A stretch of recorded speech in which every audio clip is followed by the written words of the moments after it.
Hi, namaste, and welcome to Breakout with me, Abha. We are talking about the art of making and breaking rules. You know, this show is committed to bring to you exceptional game changers, people who are movers and shakers, the mavericks, the thought transformers, people who've been there and done that. And guess what? They are ready to share their insights with us to demystify this rules game so that we can break out of what we think is limiting for us and break into something that we think is necessary for us. Because from these people, we've learned one thing, and that is there is only one rule to life. That is, there are no rules to life. We all make them up on the way. It is all figure outable. And we keep it so real on this show because everybody who comes here has a perfect story to tell, something that inspires all of us.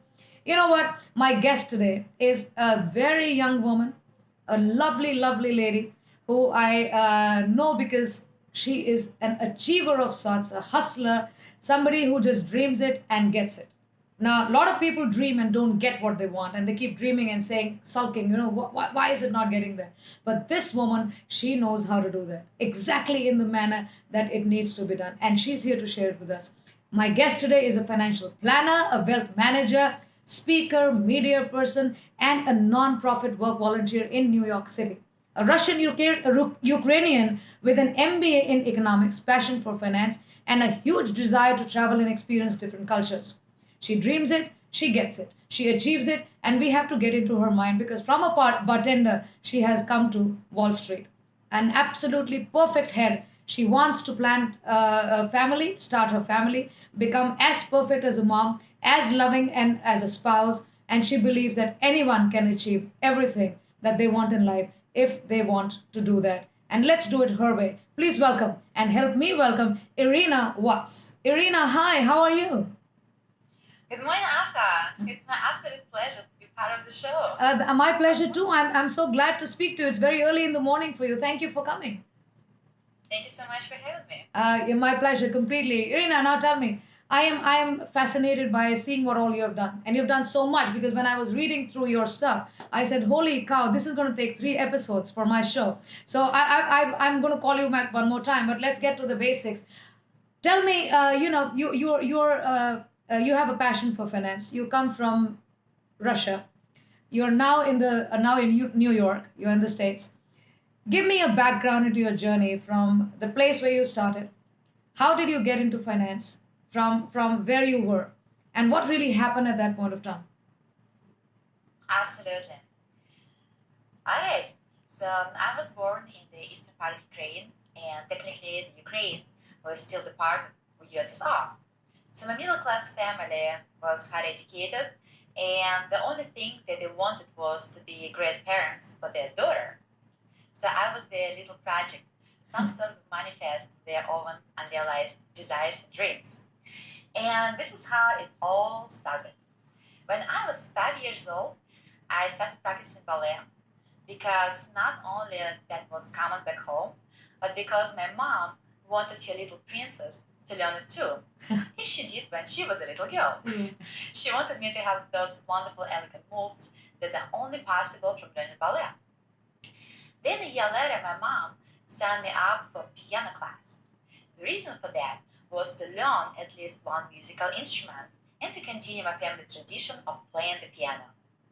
After that, I went to school and I was asked to get straight A's so that my family would be proud and happy. From a very young age, I did not have many friends. All With right. the exception, Yeah. No, I said yeah. Go on. Yes, please. yes, with the exception of piano and ballet teachers and guys, like Mozart and Beethoven, who were dead long before I was born. Oh, all right. So you never had many friends?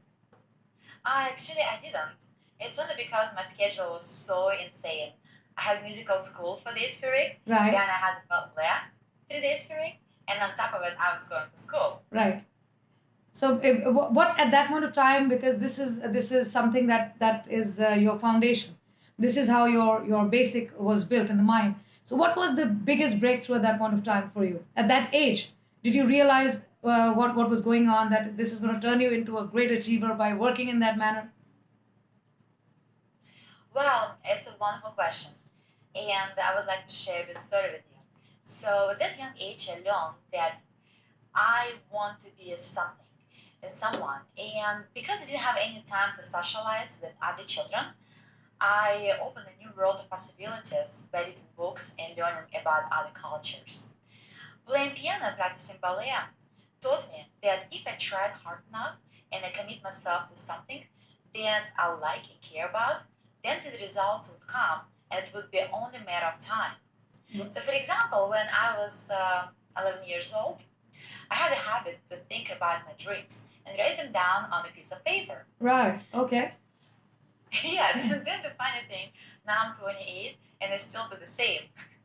The most exciting part about it is the more time I spend on doing that, the more dreams come true. Actually, 80% of my dreams. Oh, hold came on, true. hold on, hold on. I need to learn this better. Okay, let's have our viewers get to know what's going on. Here, you're actually thinking about your dreams and you're writing them down, basically talking to your diary or your book about your Yes. dreams, right? So in today when we hear that, we basically say, okay, let's put it on paper so that we put energy on it. You put a goal there, and you've almost visualized what it is. Is that a habit that you've lived with always? Oh my God, absolutely yes. I had the habit for the last 17 years. Right. And right now, you can spend some time speaking about human psychology and how our brain really works. That's what I'm saying. So this is by default you've got that one, right? So you didn't even have to learn human psychology. You know how to sort of go out there and put it on paper, visualize it, right? So now I like that. I like that very much. So how many of your dreams have you really sort of got out there and they got easier to achieve? Actually, I would say 80%, 80. And the bottom line is that it was some academic studies, and the likelihood of something happening increased by 60% if you actually write them down Right. and you believe in that. Right. That's crazy. So I think a lot of people, I teach that in my seminars, and a lot of people don't agree that it's not something of their belief, or because they haven't seen it happen, so they don't know it happens. So you're a great example there. You can tell that yes, it works, right? When you write it down, you visualize. So this is a great habit, by the way, and a lot of kids should start doing it early. Tell me something. How did this habit help you in your college? Because I believe that you were a hyperactive kid. You were everywhere. You wanted to do just about everything, and guess what? You did everything. So I understand that this particular habit helped you. So tell us about that, because how did it help you in your college? How did it help you in your career? Wonderful question. Well, when I was in college, I tried to do everything. And by everything, I mean literally everything and anything at the time. So I was Miss University, Miss Spring. It was a newspaper contest. I was the founder of the University Comedy Club, a club president, and ballroom dancing instructor, Right. a copywriter, and a straight A student. Yeah, so I think people will call you hyperactive. A lot of people can't do all that. So I'm actually grateful I'm talking to you. So I know it is possible. That's why. So great. So tell me about the career part of it, because you've moved from some place to some place and done exactly what you wanted to do. Yes. So absolutely. When I came to the United States, I went to Miami first because since I was a little girl, I was 5 years old, I had this dream to spend one winter in paradise. And by paradise, I mean a wonderful place with palm trees, beautiful white sand beaches, and turquoise water. And at the age of 22, my dream came true. As I said earlier, you always dream and never give up on your dreams. All right. However, Mm-hmm. after a few months being in Miami, I realized that Miami was just not for me. Please don't take me wrong. I honestly believe that Miami is a wonderful, beautiful place where I met some of the nicest and kindest people. But my heart desired something bigger and more inspiring. So I thought about my next destination, and it was New York. Right. The land of opportunity and the capital of adventure, money, and power. Right. I instantly knew that my energy would flow naturally with the energy of the city. So I started looking for the opportunities to move to New York. And here's the story. Here's the story. Yes, I like that story. Everybody should know that story. Yes. Well, my dear friend told me that I can get a job as a bartender and come to the city where I really want to be. Right. A year after my graduation and having my MBA degree, I was not very excited about becoming a bartender. What did your parents say? Did you tell your parents about this? I told my parents about it. And what's your mom say? What did your mom say? My mom said, well, I don't think you should take this job, Right. but it's the only way for you to come to New York and try a new path in your future. You have to do it. Right. So in the end, they were very supportive.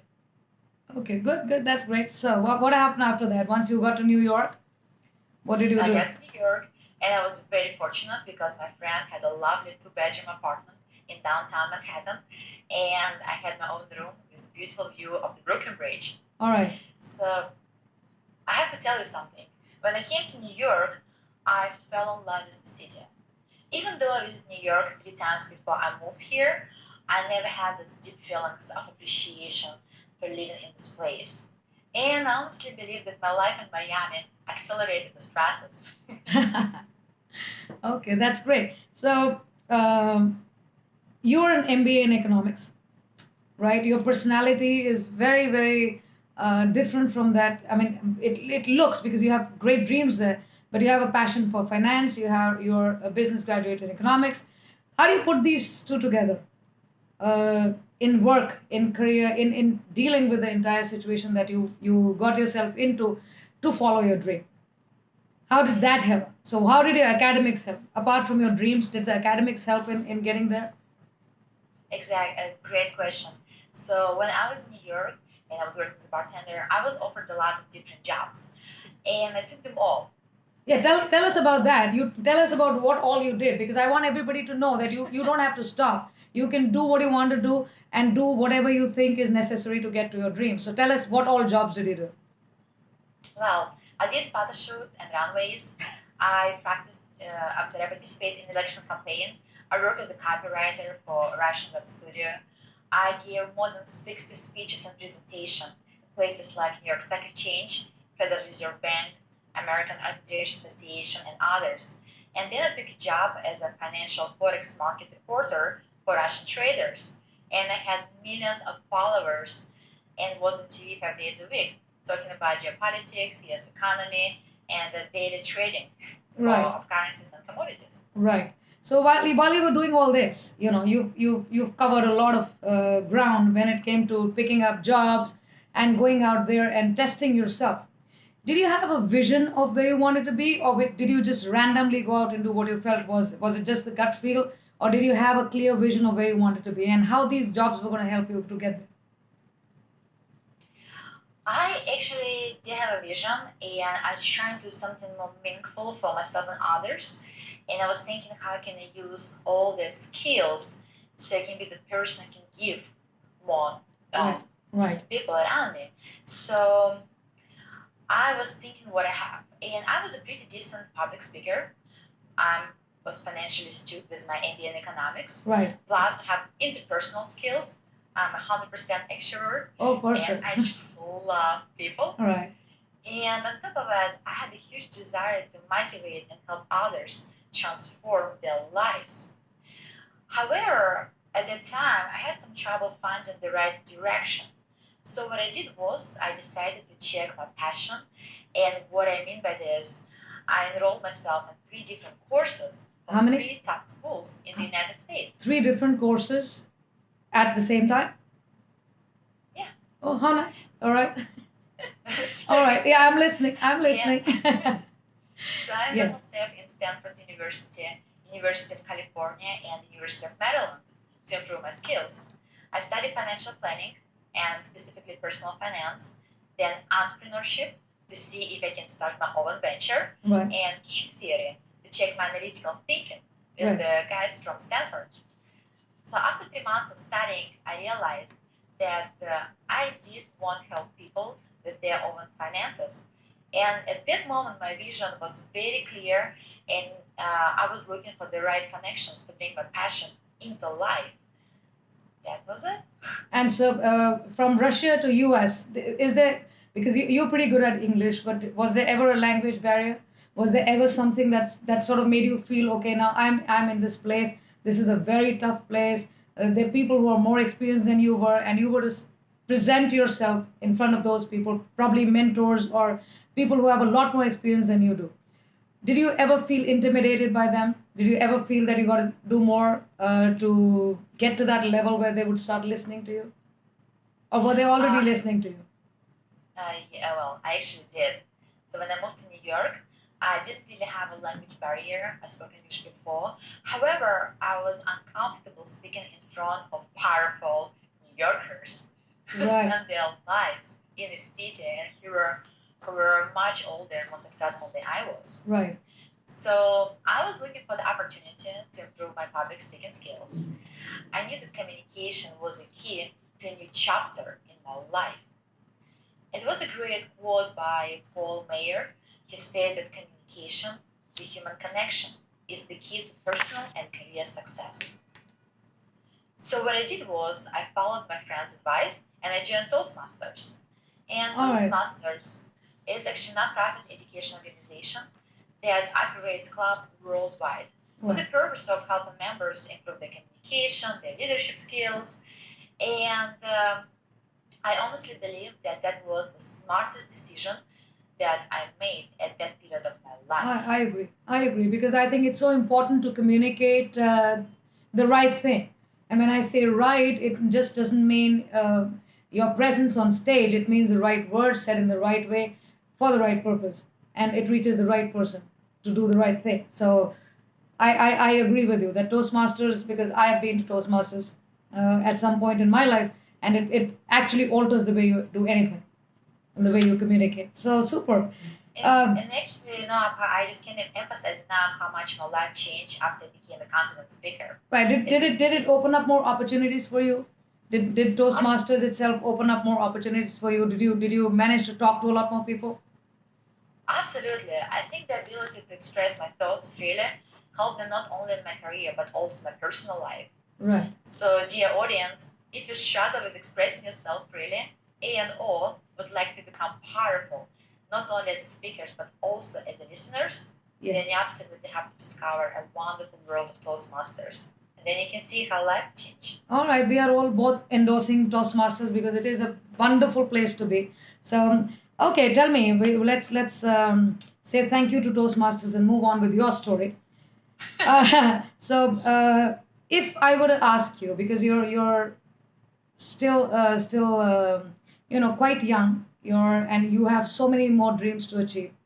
But I invited you because I knew that you had a methodology, so which you have been using yourself, and I wanted to get into your head to understand what that methodology was, how you used it. So if I were to ask you to advise the audience, so in your own words, what would you think is your most powerful way of looking at things, which people can actually now follow and say, okay, like Iryna did it, I can do it too. Well, as I said a few times already, it is very important to have dreams and believe that those dreams are possible. One of my dearest friends always say, be strong, believe in yourself, and believe in the universe. Be patient and it will be given to you. Right. I'm trying to follow his advice at the best of my ability. However, sometimes I fall into the trap of limitation of the human mind. Right. I would guess most of us do. Right, I think so. Yeah, so the key is to remember that we can plan for the future, but only God knows how every single event in our life will play out. Right. So what about failures? Did you have failures on the way? Absolutely, I did. And what did you do then? What did you do then? Well, it was not only failures. I would like to share like a personal story with you. Yeah. Would it be okay? Yeah, of course. Please go ahead. So back in June 2015, only 6 months ago, I thought that I was diagnosed with cancer. Okay. And I could not fully describe how it feels when you receive news from your doctor saying that you have to do all these different tests and potentially a biopsy because your results are out of normal range. And in New York, we have a few really good clinics, and I knew that I would be taken care of. However, the understanding of having a particular terminal sickness at age of 28 really scared me. I'm sure it did, yes. Yeah, so my mind was a very dark place for the first 2 weeks. I didn't know what to do. I was thinking about funeral, flower arrangements, and seeing goodbye to my loved ones. Dreams gone too far. Yes. I Okay, really thought about unfairness of life, and I was afraid of leaving. right. And after 4 or 5 weeks of waiting, I was really, my life was so torturous. But I remember the day when I was going from the doctor's office, going in the cab and going back to my office. And I do remember, finding myself sitting in the conference room and not really feeling what is life, not the purpose of living it. But after a few hours of total disengagement and solitude, I was going through my email and I saw a reminder about Toastmasters meeting at the Midtown Manhattan. So I didn't want to go, but I felt that I really want to be surrounded by other human beings. So I left the office, I jumped in the subway, I got to the meeting, and I was asked to give a impromptu speech and participate in debate. To be honest with you, it was the last thing that I wanted to do that Yeah, evening. yeah, not the right time for it, yes. Exactly. But somehow I managed to say yes. Okay. I gave a speech about my journey as a member of the club, officer, and head of government. And I told newbies what to expect when you join the club. So that evening, we had signed up 4 new guests and assured that their life definitely changed for better. Right. So the bottom line of the story is that I realized that if I start thinking about a potentially very dark future and I can manage to be honest and present with myself Right. and still give to others, regardless of how I personally feel at that moment or what happened that day, I can help transfer someone's life for better. Right. And the very next morning, I promised myself that I would not think about my biopsy and I would live my life fully and completely. And 2 months before the diagnosis, actually I signed up to train for the Bay Ridge Half Marathon. Right. And I knew that no matter what, I was going to make it happen. I started my day with a positive attitude. I said prayers for my loved ones. I went to the gym, and I just started my training. So since that day, I was really, really present to every single moment, every single thing in my life. Right. So I think we've got a lesson here, which I think the viewers should also learn. And I know a lot of people who struggle with difficult times because difficult times usually there's no sure shot way to get out of it. But you've just spoken about something that I personally take very, very, seriously in my life too. But whenever there is a difficult time, if you break out of that thought and move to something which is, and it's difficult, a lot of people cannot do it because, it's so overwhelming for them. It so controls their heads at that point of time. That if you can actually shift your focus to something else, which is more positive and giving to somebody else, where you can still live that moment in a full way, in a way in which you can actually become a contributor to somebody else while feeling useful and not useless about the difficulty. I think that shifts the perspective. So now how are you now? Are you okay? Oh my God, and this is the funny part of the story. So after going through all these insane thoughts about funeral flower arrangements, I found myself sitting at the doctor's office. And when I came back to the office, I was shivering, but I was waiting for my name to be called. And 15 minutes later, when I was I was talking to my doctor, she told me that she has a lab results, and I do not have a cancer. Oh wow! Thank God! Yes. Thank All God. right. That's what I Yes. say. Thank God for her. Yes. So actually, that moment when she said it, I jumped from a chair, I hugged her, and then I remember running on the streets of New York, just smiling, calling my loved ones, and saying that I'm healthy. Right. So that really sad experience helped me understand how important it is to be grateful for what you have in life Absolutely. and be more present with people who I love and really care. Right. And what did this experience do to you in terms of shifting? Did your approach to life shift in terms of career, in terms of pace, in terms of what you would do from now on? Because gratitude is absolutely necessary, but I think it's also, I think these kind of incidents or experiences transform in some way your mindset or your time space understanding of what's going on in your life, and how you want to utilize your time after that. So what happened after that?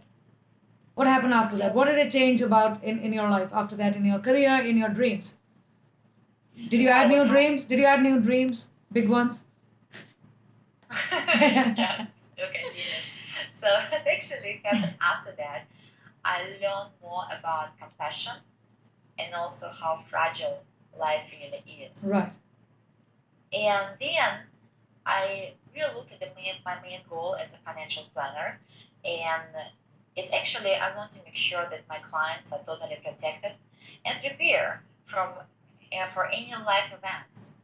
So, and it can be accomplished by creating a relationship of trust and honest communication between me and my clients. So I'm a big believer in the power of planning and security when it comes to dealing with money, as opposed to taking risk and gambling.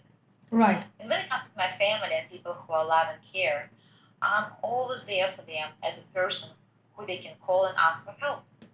So I significantly decrease the level of judgment of my surroundings, and I also fill the newly created empty space with feelings of love and compassion. Right. So your vision at this point of time and your purpose is to clearly help your clients be protected, and your key goal is in personal finance, is it? Well, it actually helped me to change a place where I was working. So at that time, I had an internship with a big corporate institution, and I was not just happy with the structure and environment. Right. So I was looking for a new place where I can learn more and I can give more to others. Right. And I found a company that I'm with right now. It's called Strategies for Wealth. Right. And we are 80 years old boutique estate and financial planning organization. Right. It's called Strategies for Wealth. This is in New York? Is this place in New York? Yes, actually placed in New York. It's right in downtown Manhattan. Wow. Okay. So tell me more about. Okay, let's move from here to your understanding about finance and what exactly you're trying to do. How you're trying to achieve the purpose that you're set out for to help your clients achieve their finance goals, not just their finance goals, but to take care of the back end and the downside in such a way that they don't fall into that trap of losing money or getting stuck in some place or getting stuck in life events. So tell me, give me an overview of what exactly your work entails. How do you achieve it? What all do you do to achieve that? And give us some technical stuff as well. I want to hear from you, your expertise. Absolutely. What a great question. So what we do in the company, we actually use an outside the box model. Right. It's unique planning method that focuses on helping individual clients achieve certain level of financial success that could not be achieved from traditional planning. And Explain. We actually use two parallel paths, Right. which is protection, which involves the use of financial products to protect against lawsuit, disability, and long-term care considerations, and also transfer taxes and wealth shifting, which involves the structuring to shield wealth from future attacks from divorcee, lawsuit, and also increasing the in-state tax. So, and from the other side, in the other part, we help our clients to grow their money. So when they go on the markets, we want to also make sure they're protected from potential threats that occur in that place. And it might sound a bit technical, but our main goal is to help our clients once again prepare for life-changing events and protect them from any potential threats in the market.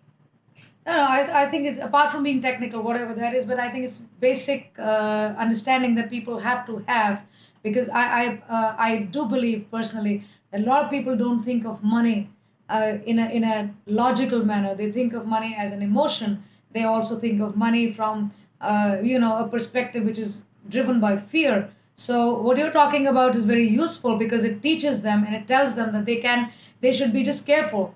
and they should learn how to protect their money, protect themselves in a situation, in situations where they might fall into if they do not do that. So that's great work from my end. I would really believe that it's very important, and I'm sure women will probably get inspired to learn from you how they can do that. So maybe new clients coming your way.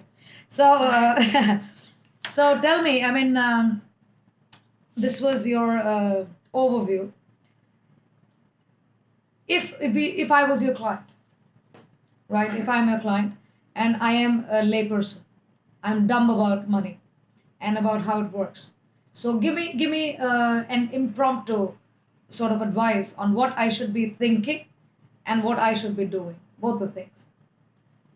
All right, let's start with very intelligent client, and I'm so glad having you. I'm dumb. I'm dumb when it comes to money. Tell me. Now you're my boss. You're the person who's teaching me something. So tell me. I'm listening to you. Okay. So what I can say that every client that I'm dealing with, and let's say you're my client as well, should have a certain tailored approach because every situation, financial situation is different. And every strategy that we use and I use is created based on our clients' wants and needs. So the first question that I would ask you, what do you really want to do? Where do you see yourself going? And what do you think your needs are? After getting these answers on the questions, I would generally look on your financial plan that you already have already in place, and then we will work on the overall strategy. But focus should always be on protection. And having that in mind, we gotta take a few steps. So the first step would be we gotta look on the legal paperwork that you have in place. Since we live in a society, we should have some sort of paperwork. Then I would analyze and see what do you have in terms of your earnings. So do you really earn money? How much you earn? What do you really want to do with this money? We also will check your savings habits. Do you save? How much do you save? And then we would go and look on, do you really want to be in the market? If you want to be in the market, what will be appropriate investments for you? So then you can not only keep the money, but also grow them. Right. So this is, yeah, I learned that. So that wasn't too difficult. Right. So you almost apart from the financial planning part and understanding the legalities of it, I also see that you're almost like coaching clients to understand what works. Right. So you apart from your being a financial planner or a wealth manager in some sort, you're almost coaching people's minds to think differently about money. So I love that because that is very important for a person who looks into your finance and basically because it affects your life in so many different ways that we have to have Iryna on board with us whenever we talk about money. So yeah, you're in now. Okay, so tell me, three big, if I were to ask and end with the interview with something that comes out of Iryna's three big lessons of your life, three big learnings of your life, which you have followed in your own life and you'd like to share with us. Absolutely. I love quotes and I live my life by certain sayings. So one of the quotes that I would like to share with the audience is actually a Latin phrase. Um, where there is unity, there is the victory. So don't be afraid to dream, set up your goals, and share your goals with the world. And you will find it fascinating how many people have a very similar vision and want to support you on your journey. At least it happens for me. Right, right. The second quote that I like is fortune favors the brave. Absolutely. Meaning, go after what you want and don't look at others. Now, it might sound controversial compared with my previous statement. However, on your road to success, sometimes you cannot find people who think alike. However, if you continue trying, they will eventually join you, and then your journey will be even more fun. Right. And the third one. And I have one more quote for you. Is again still Latin quote. Ignorance is the cause of fear. That's why I always say, educate yourself. Know as much as possible about what you want and then believe in God, in yourself, and then go after your goal. Right. Everyone has fear. I do have many of them myself. However, I don't allow them to consume me. I found that if I want to thrive in anything that I do, I have to face my fears, Right. learn about the source of it, and fight them with the vigor and bravery. And trust me, the result of it is a set of new habits and skills that will bring you to a new journey of life that will ultimately become your destiny. Absolutely. So you say wherever there's unity, there's victory, fortune favors the brave, and ignorance is the cause of fear. So if you need to thrive, listen to Iryna Watts because these are the three quotes that she lives by, and believe me, they work.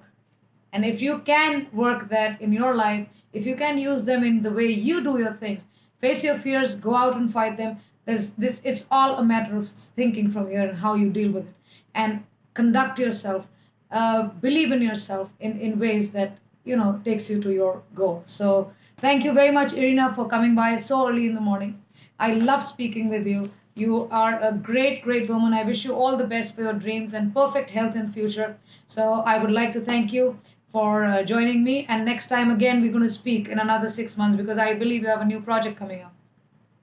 Thank you so much, Abha. It was an absolute pleasure being here. Super fine. So we speak to you later, okay? Bye bye. Bye bye.